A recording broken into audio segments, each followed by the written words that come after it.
Perspective on Florida Gateway College Television is sponsored by Nutrien. Nutrien, feeding the future.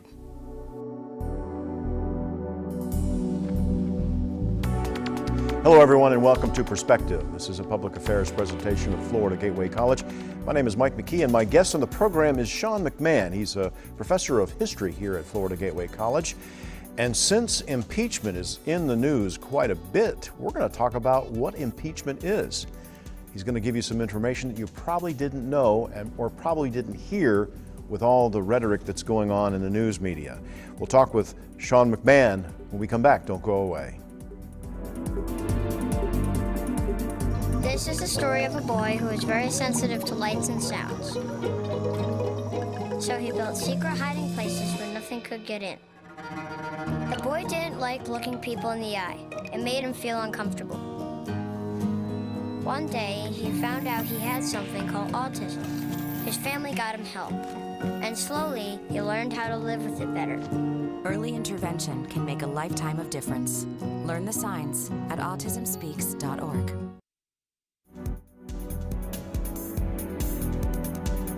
Welcome back to Perspective on FGC TV. We also like to welcome the listeners to WCJX and WQHL Radio.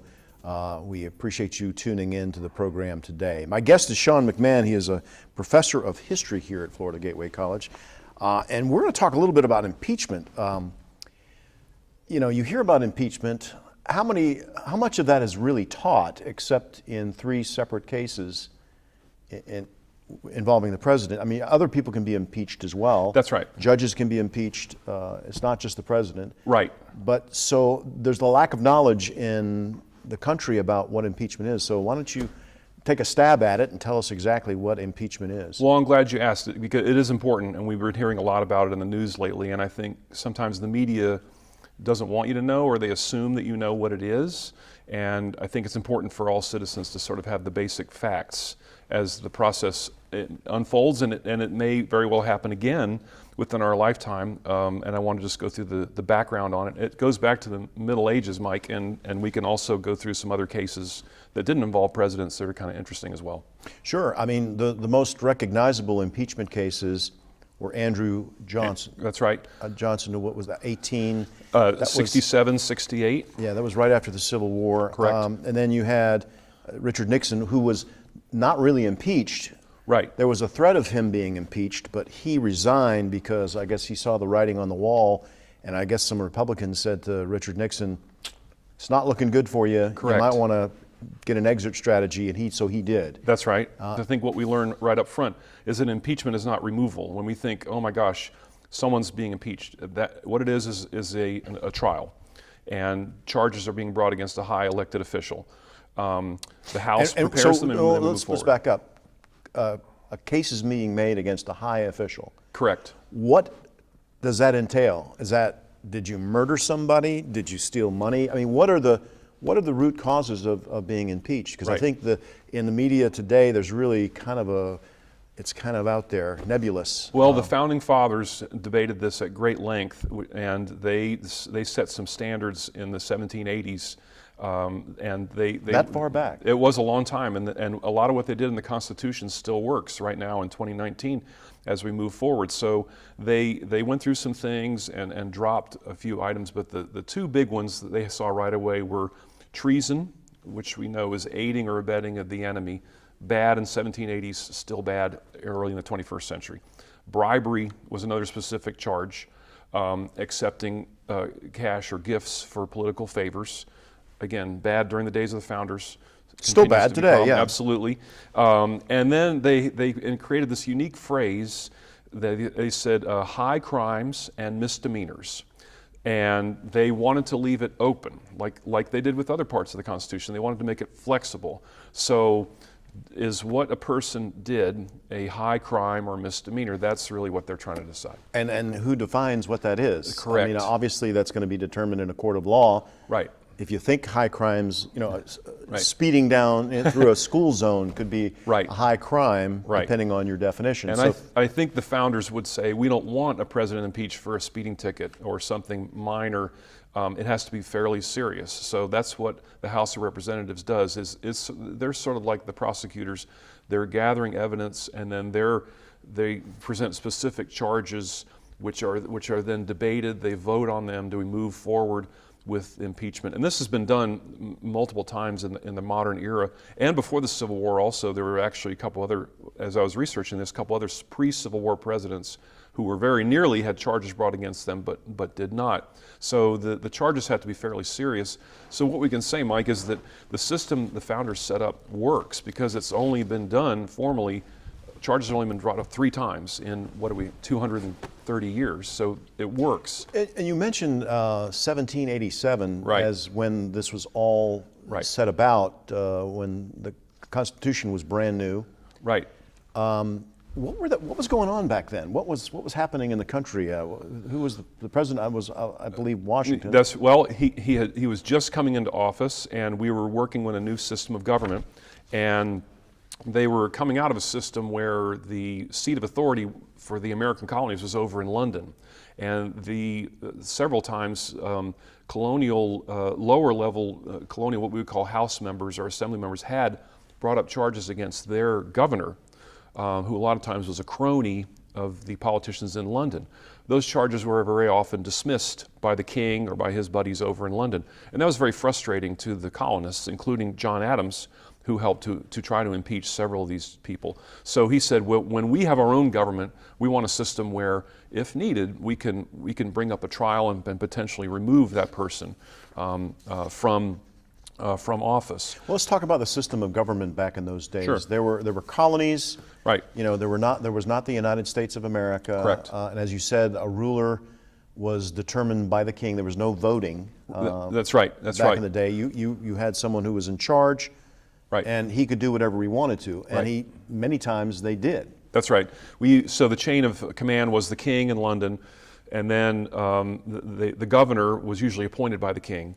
And then you had in most colonies, you had an upper and a lower house. Only in the lower house was that most of the colonists have a chance to vote. And they didn't have a ton of power, especially at the broader level. So really, there's no representation. That was one of the main complaints of the revolutionaries, was that they weren't represented by their peers. So when we're drawing up this impeachment process, they wanted to make sure it was a trial by peers, their own people, instead of someone outside, because they didn't like the London-based seat of authority. So they saw this as something. Hey, let's do this because this is probably going to work better and be Right. more fair. Correct. Right. In the new world. Right. They saw the British system as sort of corrupt. A lot of what we see in the Declaration of Independence were saying complaints about the corrupt system, and then the mechanism of government, the Constitution, was a response also to the old system. They didn't want that anymore. They want a new system.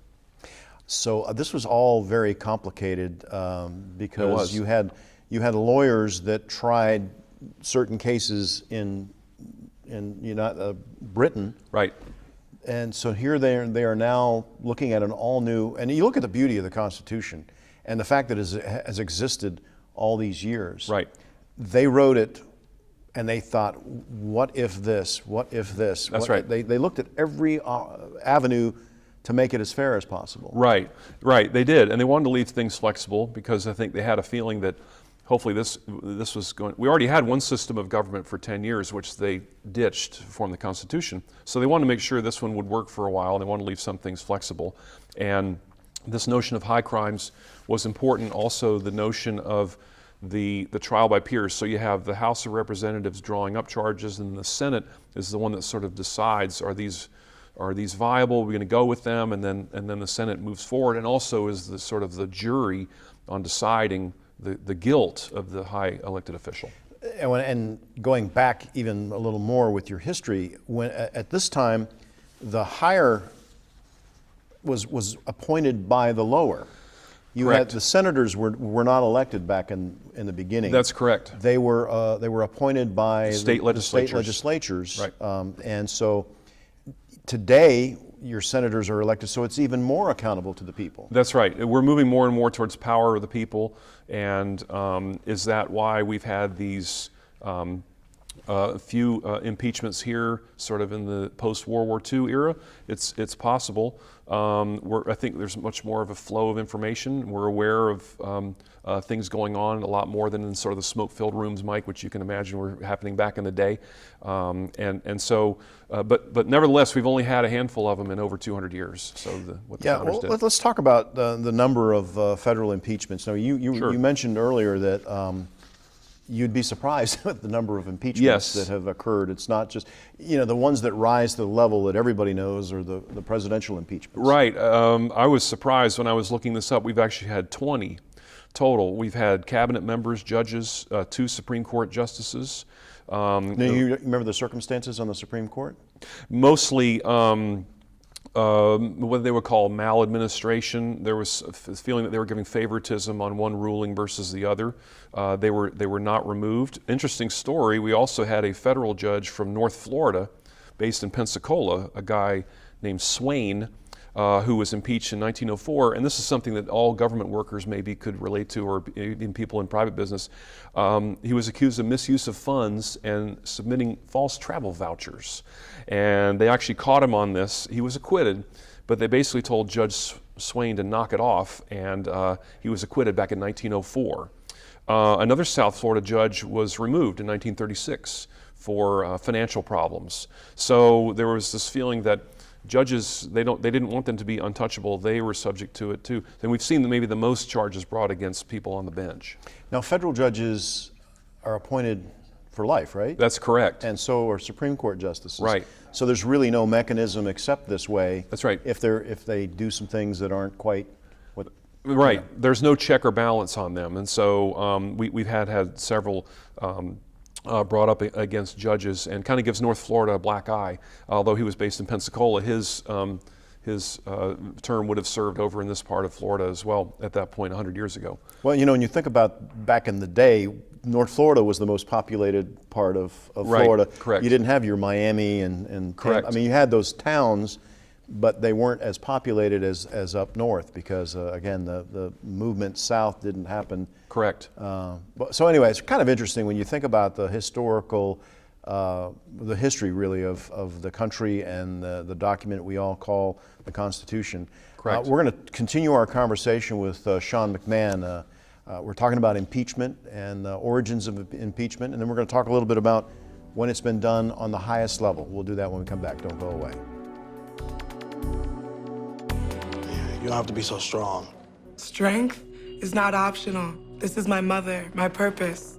Real muscle is lifting her spirits between bedpans and bad news from doctors that doubt her strength. Strength is buried in bills, managing meds, and swallowing those moments of, Mom, it's me, your daughter. Remember? My strength is super, but I'm still human, right? Find support for your strength. Visit aarp.org/caregiving for care guides and community.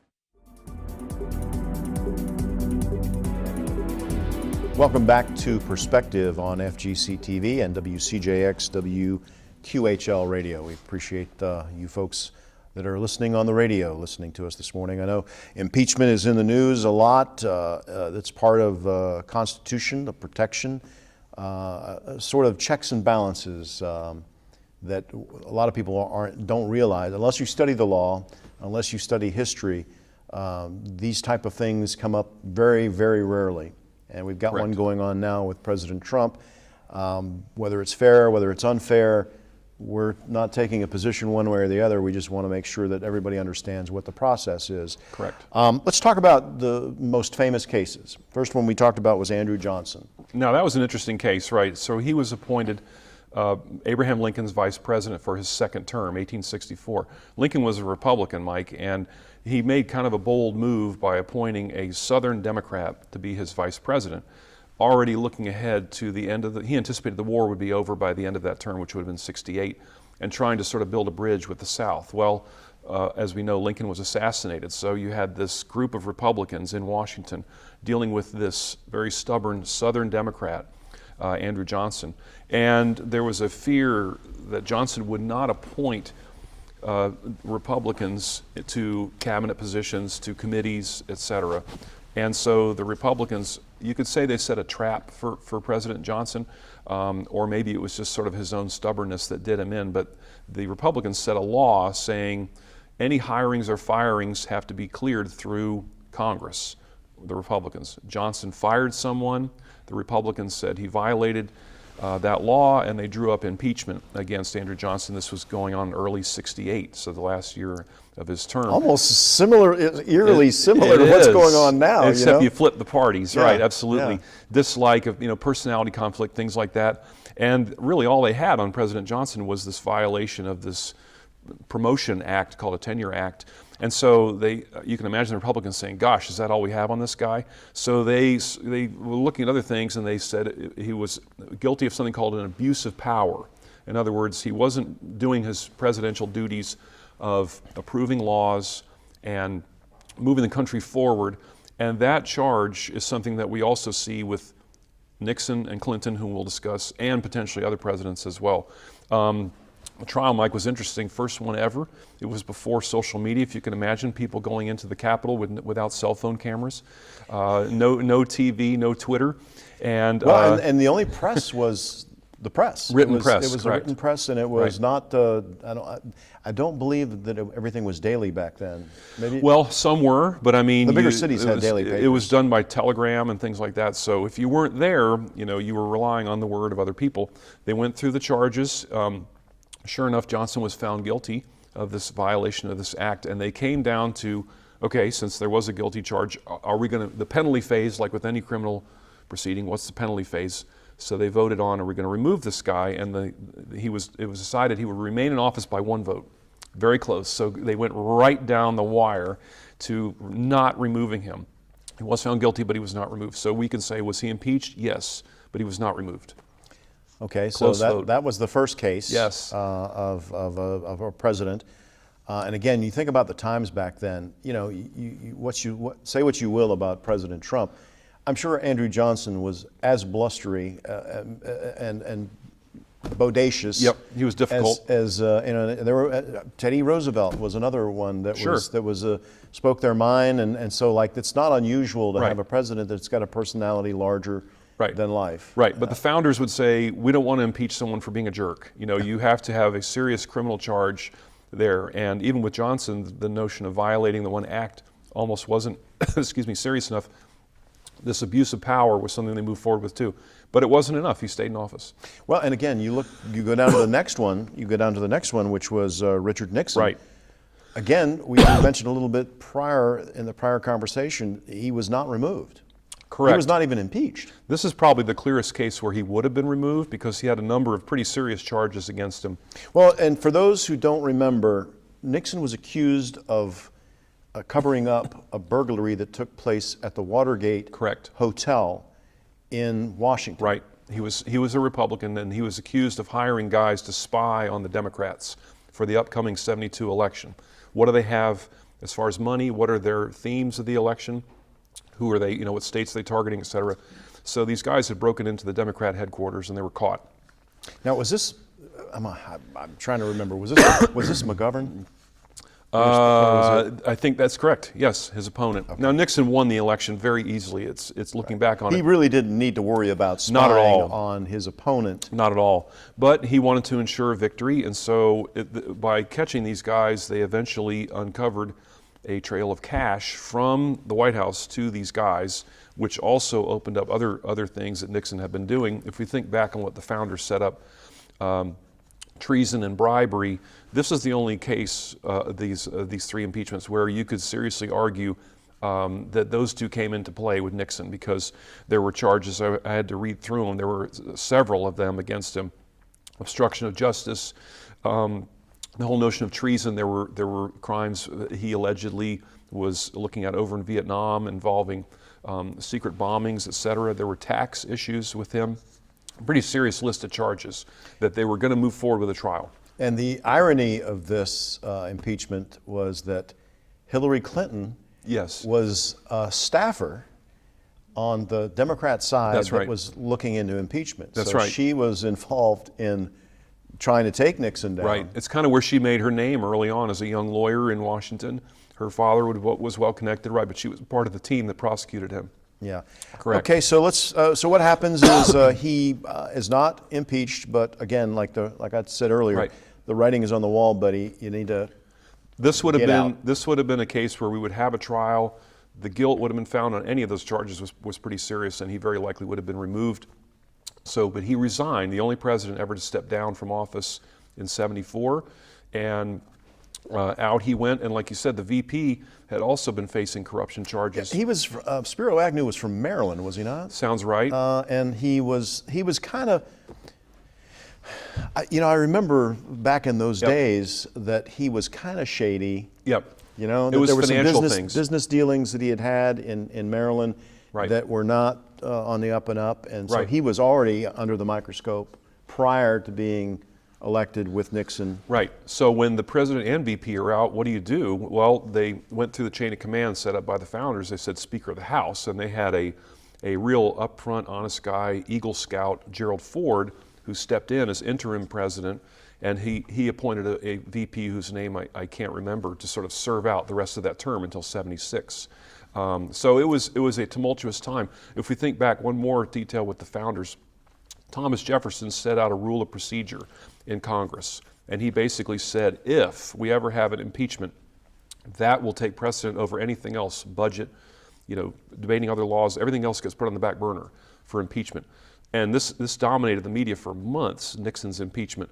We had a war in Vietnam, we had economic problems, but the focus every day was on the Nixon tapes and all this other mess with 18 Watergate. minutes that was missing, and all these other details, right? Evelyn Wood, I Right. believe, was She- a secretary right. that got caught up in this. Right. And I mean, when you think about what we went through back in the day, and again, of course, in '76, Ford lost to Jimmy Carter, correct, the Democrat. and right. and from Plains, Georgia. Yes, that's correct. And so, I mean, it's again, historically, Nixon was, like you said, the best chance to have someone removed from office. I think very likely, right. And the fear, if we had charges right now in 2019, the fear is, can we really devote all this time? We have an election coming up, we have issues with immigration, we have military things going on. Can we really put that stuff on the back burner if we go through this impeachment proceedings and trial? It would take weeks.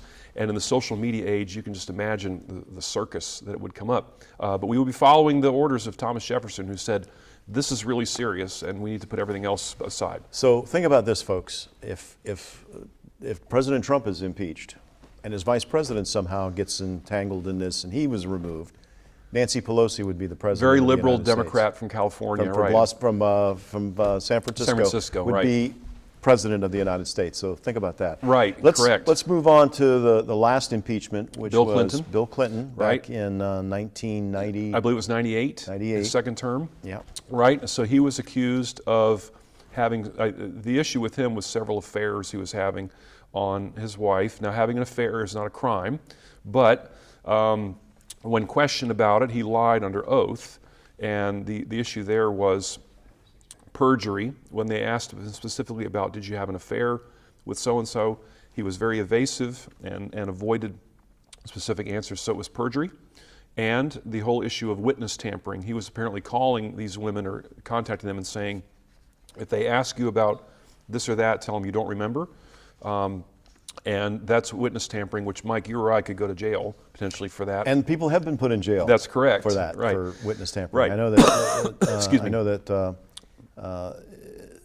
The whole notion of abuse of power. Right. It's not very presidential to be doing these things in the Oval Office when you're supposed to be dealing with other matters. So the abuse of power that was first drawn up with Andrew Johnson, certainly in play with Richard Nixon with abuse of wiretaps and things like that, also is sort of a moral question with Bill Clinton, and that was also part of the proceedings brought against President Clinton. So there are the three, and Yes. it looks like we're not really sure. I mean, from what I've seen, I don't see an impeachment happening. I hear inquiry. That's right. And that's the buzzword that's been used. I guess it's the ability to call witnesses and do this before you actually pull the trigger and do an impeachment. Well, what they're doing is what the founders told them, and that is they're gathering evidence. They're looking around. Is you can't impeach someone for being maybe unpopular or unpleasant to some. It's Is it a high crime or a misdemeanor? How serious are these alleged things, and do we have evidence that would stand up in court against this high elected official? So that's what they're doing right now. Whether we like President Trump or not, we have to respect the process. They're doing exactly what the founders set up. All right, we're going to take our last break, allow our sponsors to get some commercials in, and we're going to run a public service announcement. You're watching Perspective on Florida Gateway College Television. Don't go away. The Dog's Way Home is the story of the extraordinary lengths a dog will go to in order to get back to their family. Every year, millions of dogs and cats end up in shelters and rescue groups. We found our Bella at a shelter in Tennessee. When you adopt a shelter pet, you discover they're all pure love. Adopt pure love and help a shelter pet find their way home at theshelterpetproject.org. Welcome back to Perspective on Florida Gateway College Television. Sean McMahon is a professor of history here at Florida Gateway College. Sean, I never had you as an instructor out here because you're younger than I am, but I had an instructor out here named David Richards, Yes. who just recently passed away, and I want to send my condolences to his family, his kids. He was great here. He kind of formed my love of history because he made it interesting. And from what I hear from your students here at Florida Gateway College, you also make it interesting. You provide, history sometimes is glossed over in high school. Right. You're told to get so much information in that you don't really put the attention on certain details that, as an adult, we can understand it. As a kid Right. in high school, you may not be ready to hear the real story. Right. And so when you get into the adult world and you take a college class in history, you learn things that, like the things we talked about today. I guarantee you there are several people that are not attorneys in town or not historians that had no idea that that was going on. Yes. Well, I mean, my job is to get students to think critically and to know the process. So what's the history of the process? What did the founders set up? And how did it come into play when we've had these impeachments of judges and also of presidents? When they hear about it now, hopefully they'll be able to say, oh, I at least know the basics of it, so I can make an informed decision on maybe my vote next year, or following someone on social media. That's the goal, is to think critically and be aware. Yeah, I think sometimes we get caught up in this, what is really true? Right. What are we hearing? I mean, you think about, you hear fake news, you don't really know. The best way is to listen to both sides and make a decision, an informed decision. That's right. By what you've heard. That's right. Well, go for the facts and try to get them from unbiased sources. And I had to dig a little bit and learn some things. So it's about the learning process. You may not come to a final answer. You may research this stuff and say, oh, I still don't know. I'm not really sure maybe how I'm going to vote next year. Just gather the facts and try to make the best informed decision that you can. Well, a good source of this, and I don't think we have access to it here, but the Federal Register has a lot of these historical points. You can go on, when back in the day when journalism was journalism, right. You can go on to our Lake City Reporter in the microfiche. Yes. You can also access the New York Times all the way back and find news that was going on of the day to learn the historical background. The information's there. And the great thing about coming out and looking at old reporters is you can see how much things have really changed, from the prices of a gallon of gas from Yes. 8 or 10 cents to what it is today. So, Sean, thank you for being on the program. I enjoyed it. And thank you for watching Perspective on Florida Gateway College Television. Until next time, I'm Mike McKee. So long.